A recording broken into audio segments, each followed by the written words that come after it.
And you know what? I'm going to take my glasses off for this one. And you know he's being serious. You really do. This is not a paid advertisement. You really need to try and come to Bosnia, particularly during Ramadan. You can have traditional Bosnian food, like the chapa. The chipit. Cevapcici. You can go and have the cevapcici.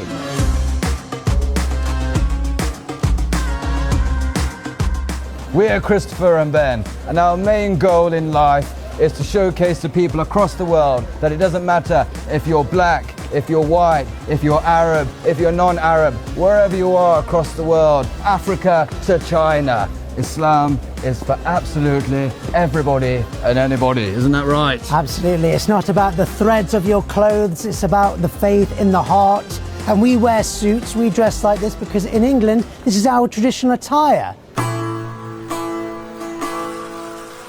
It all started, I was walking down a street, similar to this actually, walking towards a church. And suddenly, it came into my mind that God is God and Jesus is Jesus. And the two cannot be the same. And that inspired me to go and look into Islam. It inspired me to look at the religion. It inspired me to read many, many books and literature. And eventually I said, Ashhadu an la ilaha illallah wa ashhadu anna Muhammadan Rasulullah. I converted to Islam in a library, outside of a library, because I was doing research about Mo Salah, the famous footballer. I know he plays for Liverpool and that's a shame, but we can't have everything. And his manners, his good adab, the way how he was, how he is, carrying the Quran, etc. He was a good ambassador for the religion. So I loved it. After a shawarma and some convincing, I said the shahada, and I've never looked back, alhamdulillah.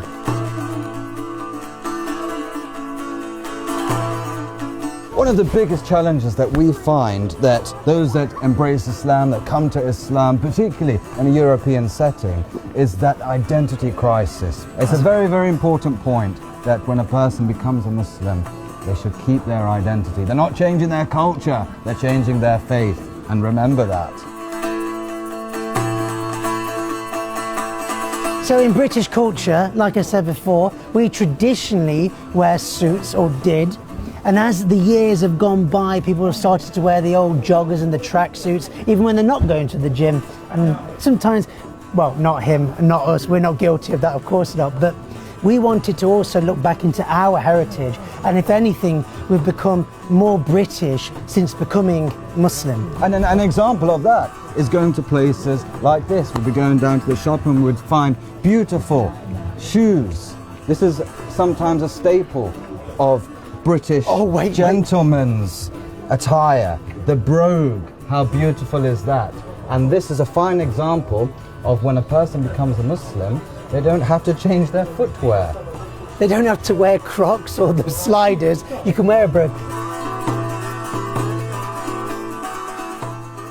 Here in Medina are some of our most favourite places, and to be honest, I'm saying this to the people at home, you need to come here, don't they, Christopher? Yeah, and you know what? I'm going to take my glasses off for this one. And you know he's being serious. You really do. This is not a paid advertisement. You really need to try and come to Bosnia, particularly during Ramadan. You can have traditional Bosnian food, like the chapa.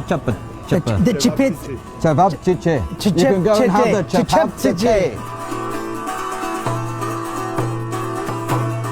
To our brothers and sisters in the Balkans, I just want to say to you, Merry Ramadan, Ramadan Mubarak.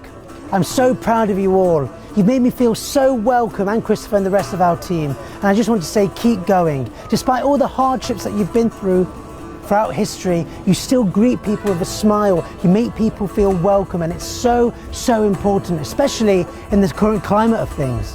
Yes, we are not just Muslims in Europe, we are Muslims of Europe, from Europe, European Muslims. So to all of you watching, wherever you are, we wish you a lovely remaining Ramadan Mubarak. And when it gets to it, we wish you a Eid Mubarak also. But anyway, from Sarajevo, on that note, cheerio!